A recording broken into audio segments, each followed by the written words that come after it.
ॐ अज्ञानतिमिरन्धस्य ज्ञानञ्जनशलाखया चक्षुरुन्मीलितं येन तस्मै श्रीगुरवे नमः। नमो ॐ विष्णुपादाय कृष्णपृष्ठाय भूतले श्रीमते भक्तिवेदान्तस्वामिन् इति नामिने। नमस्ते सरस्वते देवे गौरवाणी प्रचारिणे निर्विशेष शून्यवादी पाश्चात्यदेशतारिणे। जय श्री कृष्ण चैतन्य प्रभु नित्यानंद श्री अद्वैत गदाधर श्रीवासदि गौर भक्तवृंद। हरे कृष्णा कृष्ण कृष्ण हरे हरे, हरे राम राम राम हरे हरे। हरे कृष्ण। तो अब आगे भगवान कपिल वर्णन करते हुए बताते हैं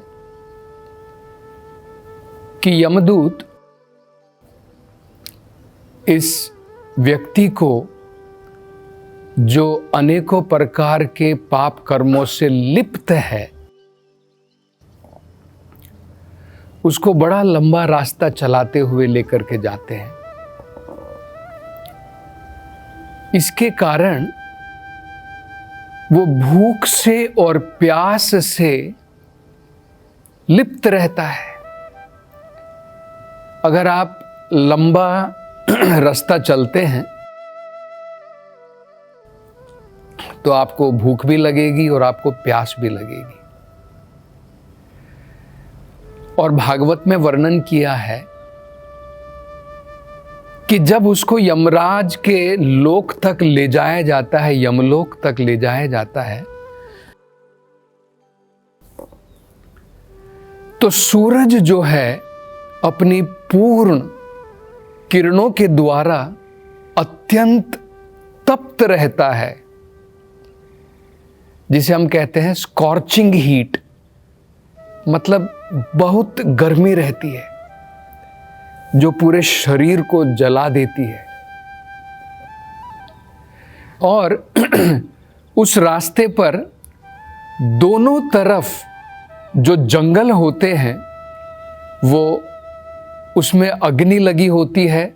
जैसे अगर हम जंगल में जा रहे हैं और चारों तरफ से अग्नि लगी हो तो हमारी क्या हालत होगी। ऊपर से सूरज की तपती हुई गर्मी और चारों तरफ से हम अग्नि से घिरे हैं। और ये भी बताया है कि जिसके ऊपर वो चल रहा है, जो रेत सैंड है, वो भी धूप और अग्नि के द्वारा बिल्कुल गर्म है। तो नंगे पांव जब व्यक्ति गर्म रेत के ऊपर चलता है वो तवे के ऊपर चलने के बराबर है, आग के कोयले के ऊपर चलने के बराबर है। तो इस प्रकार की परिस्थिति में वो चलता है और उसको धिक्कारते हुए, ताड़ते हुए और हाथ में चाबुक लेकर के, कमर के ऊपर चाबुक लगाते हुए, जैसे हम जानवरों को कैसे लेकर के जाते हैं, जानवरों को हम लोग हंटर लेकर के, चाबुक लेकर के, पीटते पीटते लेकर के जाते हैं। इसी प्रकार से यमदूत जो है इस पापी व्यक्ति को, जो उसको यातना शरीर दिया गया है, उसको इस प्रकार से यातनाएं देते हुए लेकर के जाते हैं। तो कहा है कि कई बार वो पीटने के कारण और इस प्रकार के कष्ट के कारण गिर जाता है, अनकॉन्शियस हो जाता है, बेहोश हो जाता है, लेकिन फिर भी यमदूत उसको दोबारा उठाते हैं और दोबारा चलने को कहते हैं। और ये जो दूरी बताई गई है भागवत में कि जब हम इस शरीर को छोड़ते हैं, शरीर को छोड़ करके यमलोक की तरफ जाते हैं, तो यमलोक की दूरी यहाँ से 99,000 योजन बताई गई है। एक योजन 8 मील का होता है लगभग। तो हम केवल अंदाजा मात्र लगा सकते हैं कि कितनी योजन कितने मील जो है, कितने हजारों मील दूर ये यमलोक है। लेकिन बताया जाता है कि केवल 2 से 3 मुहूर्त के समय में, 2 से 3 मोमेंट में, क्षणों के अंदर में आत्मा जो है इस रास्ते को पार करती हुई यमलोक तक जाती है। और यमलोक में जाने के पश्चात जिस प्रकार के उसने अलग अलग प्रकार के कुकर्म किए हैं, पाप कर्म किए हैं, और जैसी उसको सजा भुगतनी है, अनेकों प्रकार की यातनाएं, अनेकों प्रकार की सजाएं आत्मा जो है वहां पर भोगती है। और वहां पर अनेकों प्रकार की यातना, पीड़ाएं भोगने के पश्चात इस धरती के ऊपर उसे नरकीय देहों में जन्म लेना पड़ता है। जैसे मान लीजिए अभी अगर हम मनुष्य जीवन में हैं तो हमें खाने के लिए पूरी पसंद है, हलवा पसंद है।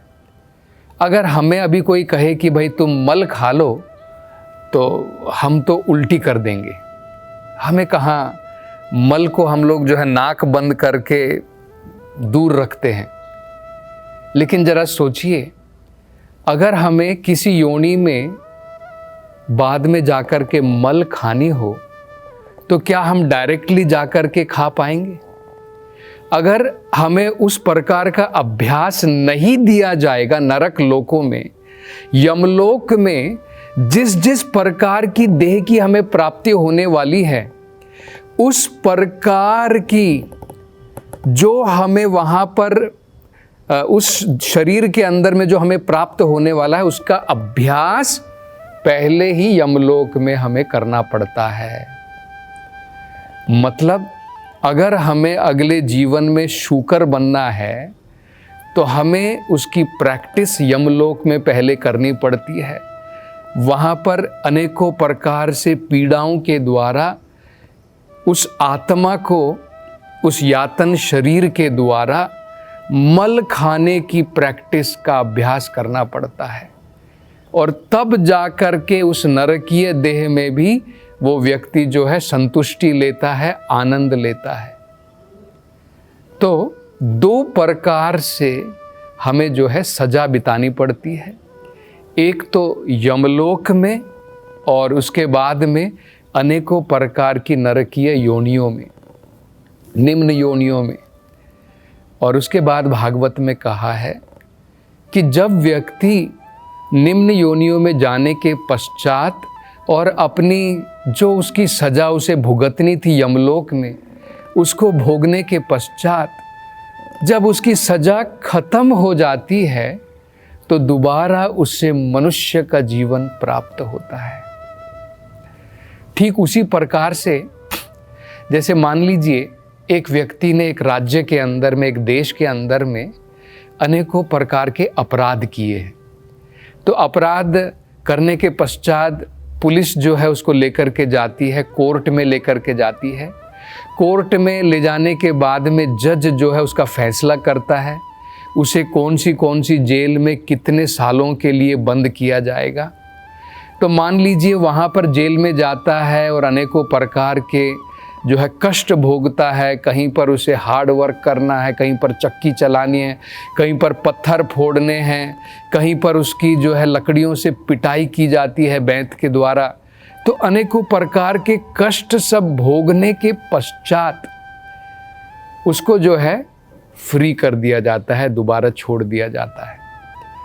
तो ठीक इसी प्रकार से आत्मा जब अपने ये सारे दुखों की सजाओं को भोग लेती है निम्न योनियों में और यमलोक में, तो दोबारा उसे मनुष्य देह की दोबारा प्राप्ति होती है। तो ये कितना महत्वपूर्ण है समझना कि देखिए मनुष्य जीवन इतना महत्वपूर्ण है, इतने जिम्मेदारी का जीवन है कि अगर हम उसका सदुपयोग नहीं करते हैं, उसका दुरुपयोग करते हैं, तो हमें इसी प्रकार से अनेकों सजाएं भी भोगनी पड़ेंगी। अपने पाप कर्म के जो भी हमने कर्म किए हैं उसकी अनेकों प्रकार के कष्ट भी भोगने पड़ेंगे, अनेकों प्रकार की निम्न योनियों में जन्म भी लेना पड़ेगा। लेकिन अगर हम मनुष्य देह का सही प्रकार से प्रयोग करते हैं, यही मनुष्य देह हमारे लिए इस भौतिक संसार से बाहर निकलने का, इस काल चक्र से, समय के प्रभाव से बाहर निकलने का कारण बन सकती है। इसलिए भागवत में कहा है मनुष्य जन्म अति बहुमूल्य है।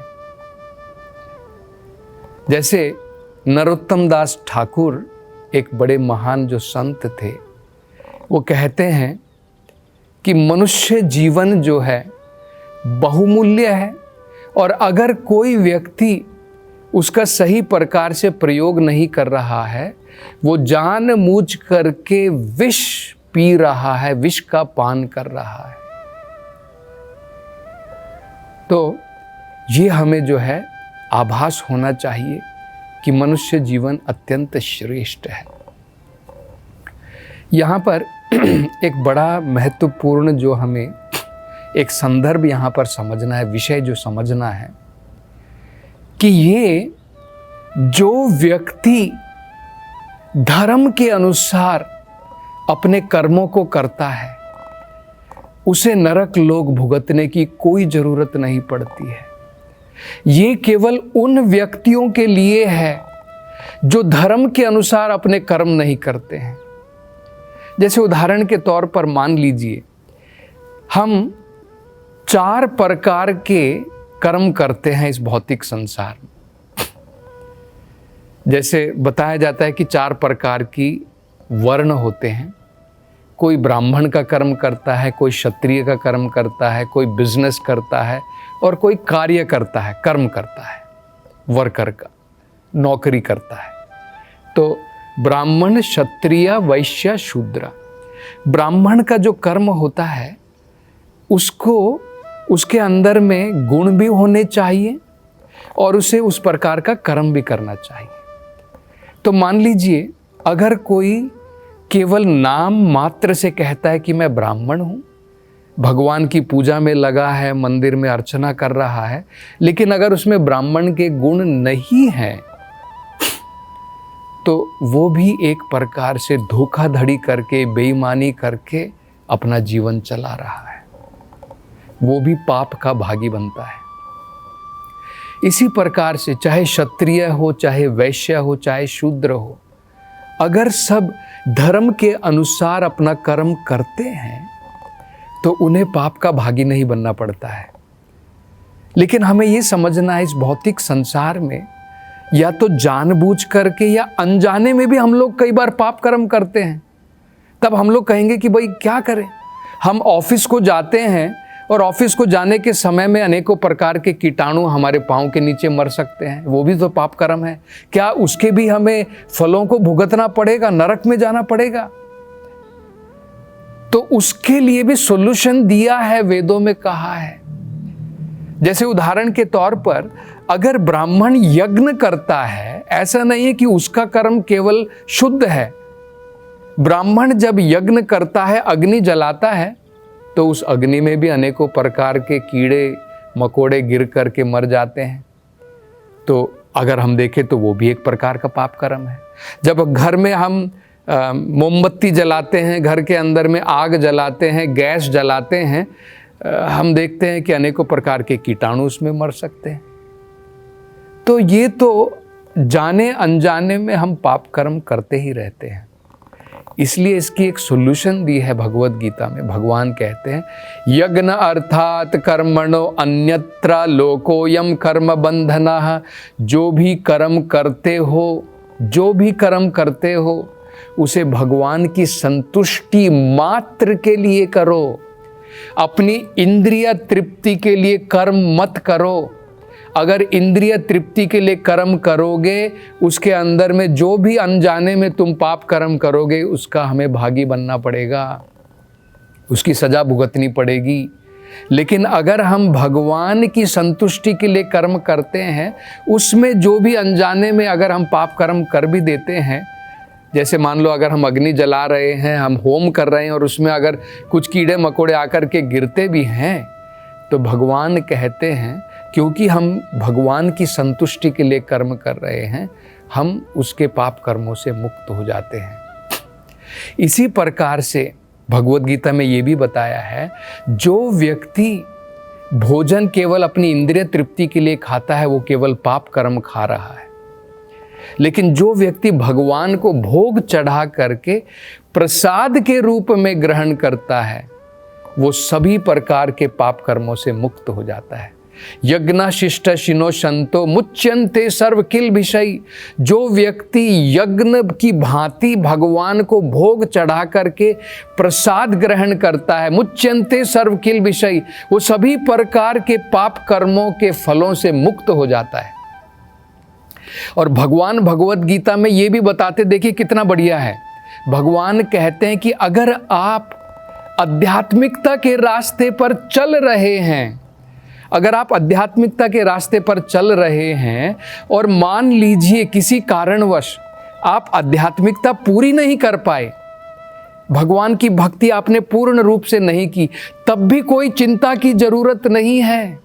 भगवान कहते शुचि नाम श्रीमताम गेहे। ये प्रश्न जब अर्जुन ने पूछा था कि भगवान मैं अगर योगी बनता हूँ, भगवान की जो है भक्ति जो है योग करता हूँ, तो अगर मैं रास्ते से भटक जाता हूँ तो क्या फ़ायदा है, मुझे क्या मिलने वाला है? तो भगवान कहते हैं कि भगवान की आध्यात्मिकता में जो भी प्रगति है वो कभी भी विफल नहीं जाती है, वो हमारा परमानेंट एसेट हो जाता है। मिनिमम क्या मिलेगा? अगले जीवन में हमें पाप योनियों में यमलोक में जाने की जरूरत ही नहीं पड़ेगी। हमें जो है मिनिमम मनुष्य देह की डायरेक्ट प्राप्ति हो जाएगी, वो भी अच्छे ग्रह में, शुचि नाम प्योर शुद्ध घर में, वैष्णव के घर में, ब्राह्मण के घर में, शुचि नाम श्रीमताम, जहाँ पर आपको खाने के लाले नहीं पड़ेंगे, आपके पास में सब कुछ रहेगा, उस प्रकार के घर में हम जन्म लेंगे। तो अगर हम भगवान की भक्ति में भाग लेते हैं, आध्यात्मिकता में प्रगति करते हैं, तो हमें डरने की कोई ज़रूरत नहीं है। तब यमलोक का, यमदूतों का हमारे जीवन के ऊपर कोई अधिकार नहीं होता है। और अब आगे भगवान कपिल जो हैं क्या वर्णन करते हैं, उसकी चर्चा अगली कथा में करेंगे। हरे कृष्णा।